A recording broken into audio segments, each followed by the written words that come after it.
Hello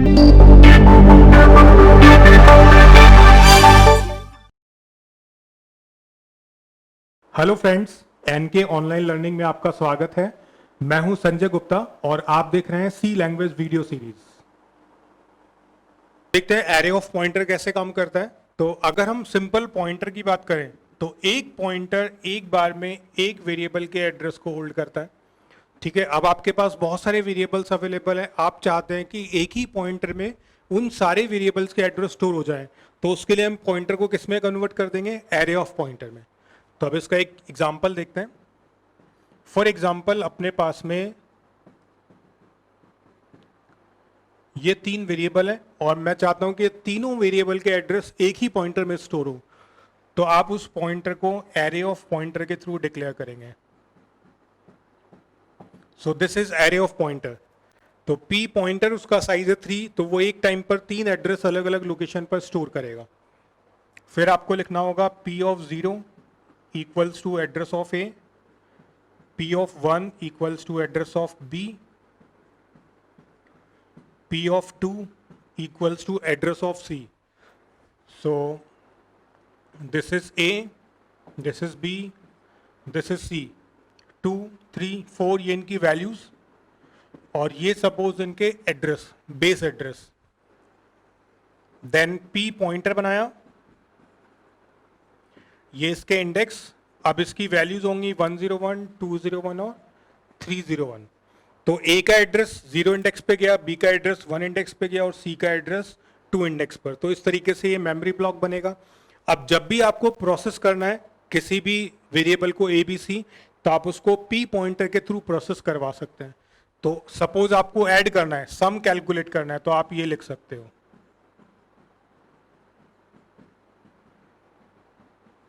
और आप एक लूप भी रोटेट कर सकते हैं जिससे सारे वैल्यूज का एडिशन आप एक ही पॉइंटर के थ्रू मैनेज कर सकते हैं। ठीक है, तो अगर आप लूप लिखेंगे तो फॉर लूप 0 से स्टार्ट होगा, 3 टाइम्स रिपीट होगा और आप लिखेंगे s equals to s plus asterisk p of i। तो आपने देखा कि अगर बहुत सारे वेरिएबल्स को एक ही पॉइंटर में स्टोर करते हैं और उस पॉइंटर को हम लूप के साथ इटरेट करते हैं, तो हमें बहुत सारे वेरिएबल्स को मैनेज करने की जरूरत नहीं है। एक ही पॉइंटर के थ्रू हम उन सारे वेरिएबल्स की वैल्यूज को मैनेज कर सकते हैं। तो ये था एरे ऑफ पॉइंटर। अब इसी के कंटिन्यूएशन में देखते हैं कि पॉइंटर टू पॉइंटर कैसे काम करता है। तो नॉर्मल पॉइंटर आपको मालूम ही है कि एक वेरिएबल का एड्रेस होल्ड करेगा। अब देखते हैं पॉइंटर टू पॉइंटर क्या चीज होती है। तो पॉइंटर टू पॉइंटर बेसिकली किसी भी पॉइंटर वेरिएबल के एड्रेस को होल्ड करता है। तो फॉर एग्जाम्पल अगर हम पॉइंटर की बात करेंगे तो उसको इस तरीके से लिखना है, int A and asterisk P. फिर आपने लिखा p equals to address of A, तो ए वेरिएबल का एड्रेस p पॉइंटर में असाइन हो जाएगा। अब आप चाहते हैं कि मैं एक पॉइंटर टू पॉइंटर भी बना दूं, तो आप लिखोगे int asterisk asterisk double P. Name कुछ भी हो सकता है, अभी मैंने पॉइंटर टू पॉइंटर का एब्रीवेटेड फॉर्म लिखा है डबल पी, और इस डबल पी में आप असाइन करेंगे एड्रेस ऑफ पी। तो अब अगर मेमोरी मैप बनाएं तो ए में 5, इसका एड्रेस 101, देन पी उसका एड्रेस 101, उसमें जो एड्रेस है वो 101 और उसका खुद का एड्रेस है 201, और जो pointer to pointer double P हमने लिखा उसमें वैल्यू आ जाएगी 201 और उसका खुद का एड्रेस होगा 301। तो ए वेरिएबल का एड्रेस पी पॉइंटर के पास, पी पॉइंटर का एड्रेस डबल पी या पॉइंटर टू पॉइंटर के पास। ठीक है, अब अगर आप उनको एक्सेस करना चाहते हैं तो मैंने यहाँ 3 बार %d लिखे, फिर लिखा A asterisk P and asterisk asterisk double P. तो ए डायरेक्टली 5 प्रिंट कर देगा। ठीक है, अब एस्टरिस्क पी को सॉल्व करने के लिए पहले पी को पकड़ते हैं। पी में वैल्यू क्या है? 101। एस्टरिस्क का मतलब क्या होता है? Value eight address. तो एड्रेस कौन सा है? 101। 101 की वैल्यू क्या है? 5। तो ये भी क्या प्रिंट कर देगा? 5। अब देखते हैं डबल एस्टरिस्क और डबल पी। तो सिर्फ डबल पी लिखे तो मिलेगा 201, एक स्टार लगाया तो वैल्यू एट दिस एड्रेस, तो 201 की वैल्यू क्या है 101।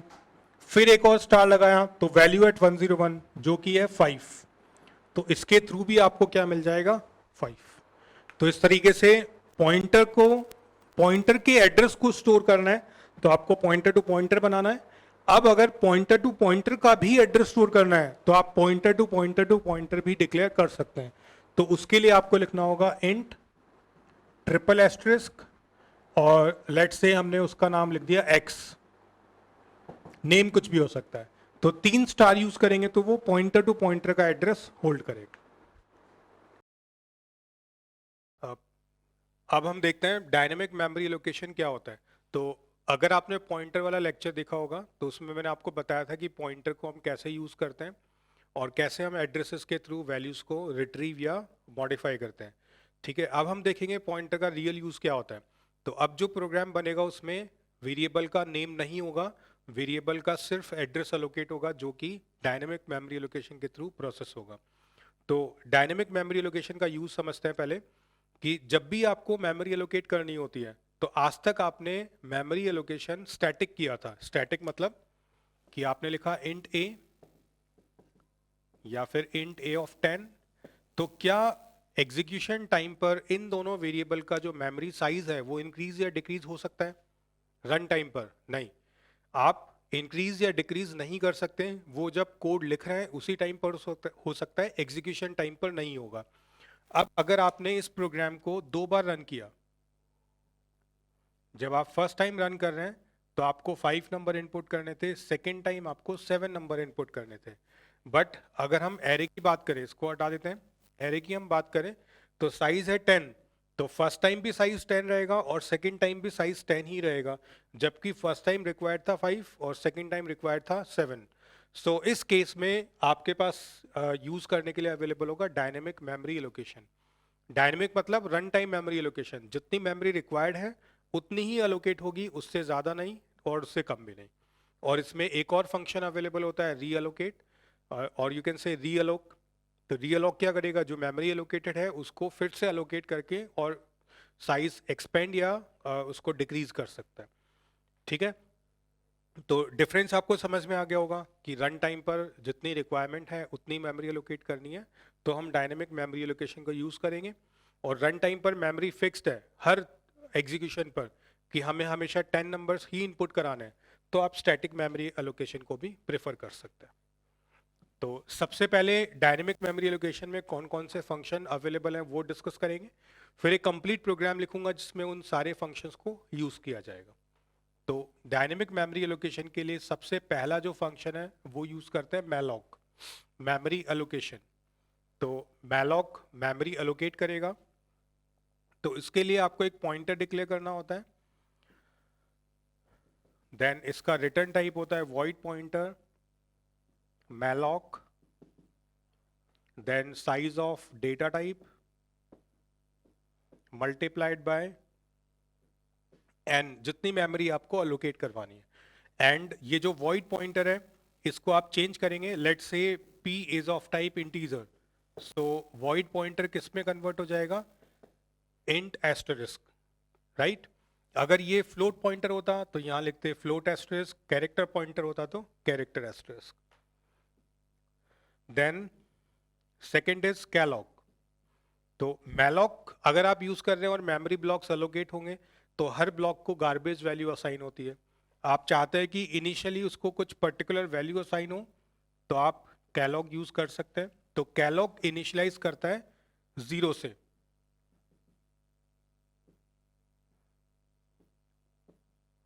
and instead of multiply you have to use comma. So this is syntax of calloc. Then third we have realloc, कि प्रोग्राम के मिडिल में अगर आपको मैलॉक या कैलॉक के थ्रू जो मेमोरी एलोकेट हुई है उसको इंक्रीज या डिक्रीज करना है तो आप रीअलॉक यूज करेंगे।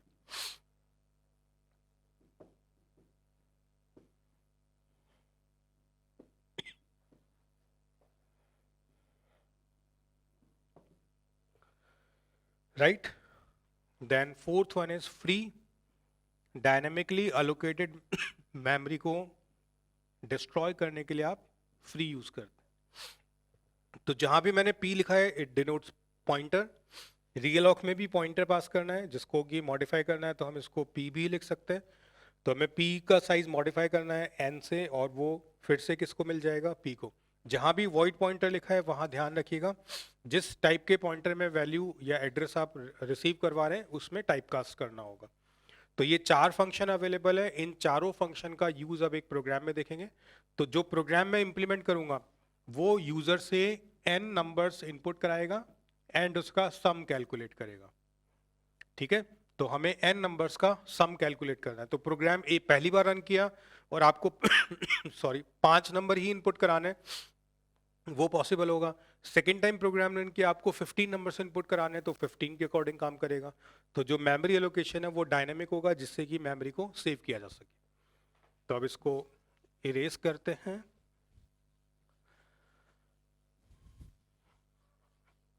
और अब मैं वो प्रोग्राम इंप्लीमेंट करूंगा आपके सामने। तो प्रोग्राम है सम ऑफ n नंबर्स, राइट। तो आप देखेंगे कि यहाँ स्टैटिक मेमोरी एलोकेशन नहीं होगा, ना ही वेरिएबल का कोई नेम होगा, सिंपली एड्रेस के थ्रू कैलकुलेशन होगा। तो ये पॉइंटर डिक्लेयर किया n for size sum is equals to 0 and i। Then हमने लिखा printf enter, or you can say how many elements you want to add। तो उसको यूजर से स्कैन किया और वो n वेरिएबल में जाकर स्टोर हो जाएगा। तो जितने वैल्यूज आपको ऐड कराने हैं वो साइज हमने यहाँ यूजर से रीड किया। तो अभी तक आपने देखा कि हमने p को मेमोरी एलोकेट नहीं करवाई है, मतलब वैल्यूज कहाँ स्टोर करेंगे वो अभी लोकेशन अवेलेबल नहीं है। तो अब उसको अवेलेबल करवाते हैं। तो हम लिखेंगे p equals to then int asterisk for type casting malloc then size of int multiplied by n। तो अगर n का साइज 5 है तो 5 इंटू 2 10 बाइट्स एलोकेट होंगे। बिगिनिंग एड्रेस टाइपकास्ट होगा इंटीजर पॉइंटर में और p को मिल जाएगा। अगर आप मैलॉक के प्लेस पर कैलॉग यूज करना चाहें तो वो भी पॉसिबल है। तो आप यहाँ कैलॉग भी लिख सकते हैं और इस मल्टीप्लाई की जगह आप यूज करेंगे कॉमा। तो ये मैलॉक और कैलॉग का यूज हुआ, दोनों में से जो आपको कंफर्टेबल हो वो यूज करें। Malloc default garbage value assign करता है और कैलॉग 0 असाइन करता है। तो दोनों में से कोई सा भी मेथड आप यूज कर सकते हैं। तो अब p के पास बेस एड्रेस अवेलेबल है और जो मेमोरी एलोकेट होगी, लेट्स से साइज 5 था, तो ये मेमोरी ब्लॉक एलोकेट हुआ। अब देखिए इसका कोई नाम नहीं है, ये जो मेमोरी हम एलोकेट कर रहे हैं इसका कोई नाम नहीं है, सिर्फ बेस एड्रेस किसको मिल जाएगा, p पॉइंटर को। तो let's say base address is p, तो p की वैल्यू क्या हो जाए, बेस एड्रेस इज 101, तो p की वैल्यू क्या हो जाएगी 101। अब हमने टाइपकास्ट किया इंटीजर पॉइंटर में, इट मींस जब भी हम इसको इंक्रीज करेंगे तो ये 2 बाइट्स का जंप लेगा, जब हम इसको डी रेफरेंस करेंगे तो 2 बाइट्स डी रेफरेंस करेगा। तो विदाउट एनी नेम हम मेमोरी लोकेशन को प्रोसेस कर पा रहे हैं। This is the power of dynamic memory allocation. तो अब यूजर से इनपुट कराते हैं।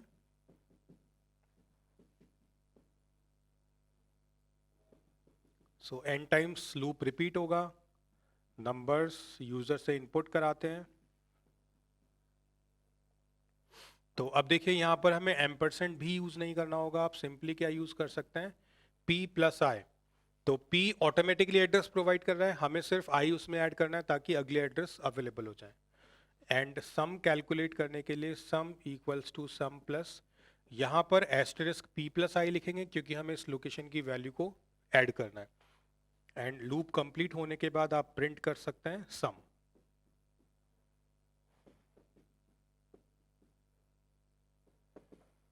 राइट, तो इस तरीके से हमने कैलकुलेशन किया। अब आप चाहते हैं कि आपको मेमोरी फिर से अरेंज करना है, रीअलोकेट करना है, तो आप फिर से एक मैसेज प्रिंट कर सकते हैं, एंटर न्यू साइज। आप स्कैनफ के थ्रू उसको रीड करेंगे and simply p equals to int asterisk then realloc p comma n। तो अब n के पास जो नया साइज होगा उसके अकॉर्डिंग p को मेमोरी एलोकेट हो जाएगी। एंड यहाँ फिर से आपको एक लूप रोटेट करना होगा जो कि n टाइम रिपीट होगा। फिर से आपको scanf लिखना होगा जो कि यूजर से वैल्यूज इनपुट करवाएगा। Then sum equals to sum plus asterisk p plus i। तो इस तरीके से आप सम कैलकुलेट कर पाएंगे जो भी नया साइज है उसके अकॉर्डिंग। एंड आफ्टर कैलकुलेशन आप स्क्रीन पर सम को डिस्प्ले करा देंगे। तो ये सारे ऑपरेशंस परफॉर्म करने के बाद एट लास्ट आप यूज कर सकते हैं फ्री एंड उसमें पास कर दीजिए p जो कि जो मेमोरी एलोकेट हुआ था उसको डिस्ट्रॉय कर देगा। तो ये जितनी भी मेमोरी आपको एलोकेट हुई वो मेमोरी फ्री हो जाती है। इट मींस कोई और प्रोग्राम उस मेमोरी को यूज कर सकता है, वो अब आपके पास एलोकेटेड नहीं है। तो इस तरीके से हमने देखा कि मैलॉक, कैलॉक, रीअलॉक और फ्री चारों फंक्शन के थ्रू बिना किसी वेरिएबल नेम के आप मेमोरी ऑक्यूपाई कर सकते हैं और उसके एड्रेसेस के थ्रू उसको प्रोसेस कर सकते हैं।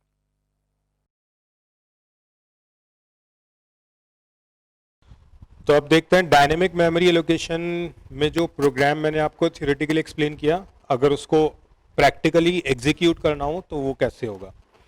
तो सबसे पहले हेडर फाइल इंक्लूड करते हैं stdio.h, then header file include करते हैं conio.h and malloc, calloc, free, realloc ये सारे मेथड्स या फंक्शंस को एग्जीक्यूट कराने के लिए हेडर फाइल stdlib की रिक्वायरमेंट होगी तो उसको इंक्लूड किया। Then void main, main function के अंदर सबसे पहले एक पॉइंटर डिक्लेयर किया, n वेरिएबल डिक्लेयर किया, सम डिक्लेयर किया जिसको 0 से इनिशियलाइज किया and then i is another variable.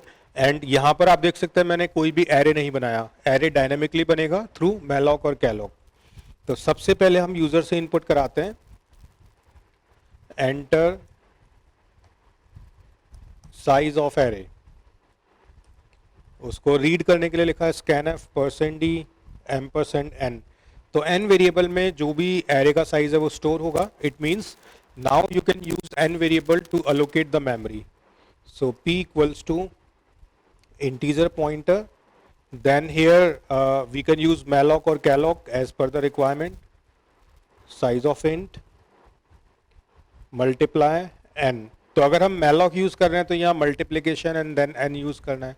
अगर आपको कैलॉग यूज करना है तो आप यहाँ कॉमा पुट करेंगे, ठीक है। सो अभी हम मैलॉक यूज कर रहे हैं। सो मैलॉक मेमोरी एलोकेट करेगा, बिगिनिंग एड्रेस p के पास असाइन हो जाएगा। Now we can apply a loop starting from 0 and it will iterate till less than n and inside this loop now we can read values from user. So %d comma p plus i and sum equals to sum plus asterisk p plus i। so इस तरीके से जो भी dynamic array में elements होंगे वो सब सम variable में ऐड हो जाएंगे। After finishing of the loop sum equals to %d sum, तो ये वेरिएबल स्क्रीन पर प्रिंट होगा। Then I am writing get ch and main function को क्लोज किया एंड बिगिनिंग में हम यूज करते हैं cr और scr।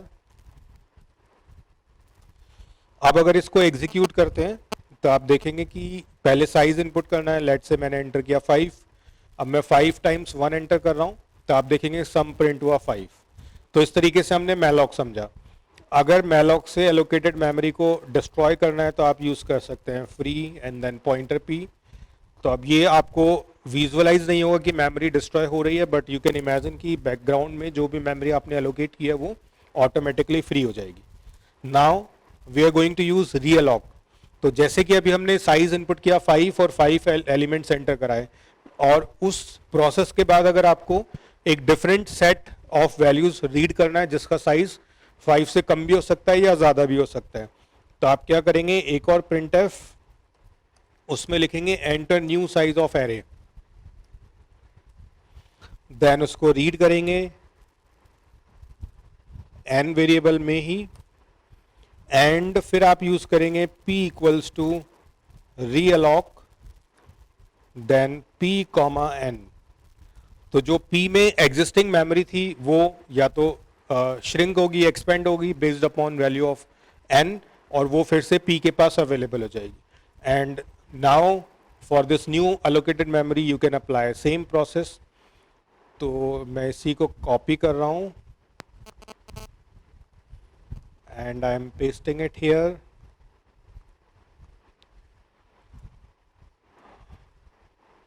तो आप देख सकते हैं कि सेम प्रोसेस दो बार एग्जीक्यूट होगा। पहली बार फर्स्ट साइज के लिए आपको वैल्यूज इनपुट करना है, देन सम प्रिंट होगा, फिर से साइज रीड करना है, सम कैलकुलेट होगा और प्रिंट हो जाएगा। तो सेम प्रोग्राम मैंने आपको थ्योरेटिकली एक्सप्लेन किया, बट वहां पर मैं आपको एक छोटी सी चीज बताना भूल गया था, जो अभी यहाँ पर हम पहले प्रैक्टिकली रन करते हैं और फिर देखेंगे कि वो क्या है।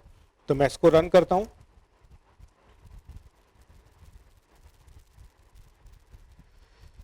सो p इक्वल्स टू रीअलॉक, ये एरर शो कर रहा है। तो यहाँ पर एक मिस्टेक मैंने की है कि मैंने जो वैल्यू रिटर्न हुई उसको टाइपकास्ट नहीं किया।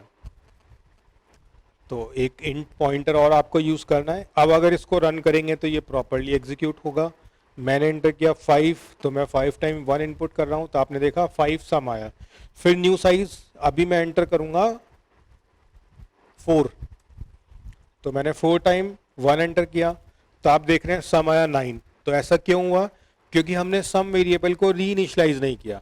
तो यहाँ पर जो सम प्रिंट हुआ उसके बाद आपको सम को 0 से इनिशियलाइज करना जरूरी है। और ये मैं आपको थियोरेटिकल एक्सप्लेनेशन में बताना भूल गया था, और हमें पता भी नहीं चला क्योंकि हमने प्रोग्राम को रन नहीं किया, और थियोरेटिकली कुछ भी लिखेंगे तो वो लगता है कि सही है। इसीलिए प्रैक्टिकल्स इंपॉर्टेंट है। तो आपको समझ में आया होगा कि जो भी प्रोग्राम थियोरेटिकली हम लिखते हैं उसको कंपाइलर पर रन करना कितना ज़रूरी है। तो अब अगर मैं इसको फिर से रन करूंगा तो आप देखेंगे कि दोनों के आउटपुट्स बिल्कुल करेक्ट आएंगे। तो ये 5, फिर मैंने एंटर किया 4, now it is showing 4। So this way I hope you understood the practical implementation of dynamic memory allocation, and हमने इसमें मैलॉक, रीअलॉक एंड फ्री सारे फंक्शंस को यूज करके देखा। So that's it for dynamic memory allocation.